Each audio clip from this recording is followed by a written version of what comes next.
Hey everybody, welcome to this segment of E3 Minutes for Life. I'm standing here in Chicago in Millennium Park in front of the Cloudgate sculpture, or what is even more commonly referred to as the Bean in Chicago. I don't know if you've ever heard of it or not, but it's a huge reflective sculpture made out of some type of metal. I don't know if it's stainless steel or what it is, but it's an obscured sculpture, and so depending on where I stand in relation to that determines how I look. It determines what my reflection is. It determines if I look big, if I look small, if I look fat, if I look skinny.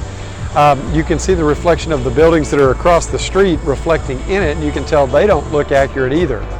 I saw something interesting recently, a study that showed that most people, when showed a captured image of their reflection versus a photograph of them, they would more normally or more often say that the reflection is really what they look like.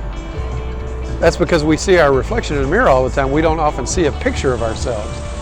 And so when you think about, if you want to try to see where your company is, where your organization is, or where you are as far as personal growth and development, we often look at it from a perspective that depends on how much we put into it. It's from a position that shows us kind of what we've been used to seeing or hope to see rather than what reality is.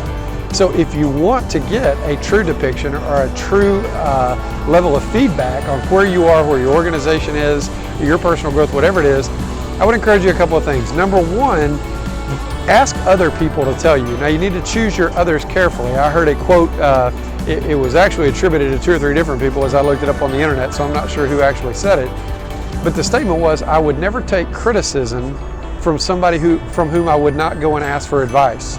And I think that's a great way to look at it. If you don't trust them enough, if you don't think they're wise enough or experienced enough to give you advice, then I don't know that I would take criticism from them. Second thing is, you may want to ask about specific areas. What specific areas do you see me needing to work on in interpersonal communications? What specific areas do I need to work on in my technical skills? Things like that, instead of just giving them a broad, open, please critique everything that you see is wrong with me in life. Third thing is, I would encourage you to try to set aside your history, your vestedness in it, because again, the longer that we've been doing something, working at it, trying for it, thinking about it, the harder it is to let go of the things that we perceive to be reality, when the true measure is what other people see in us, what they would measure from us, whether it's our boss or a customer or somebody like that. And then the third thing is, take their advice, weigh it out, determine what will work for you, what you're willing to spend your time, effort, and energy on changing, and then use that in whatever way will help you to grow the most.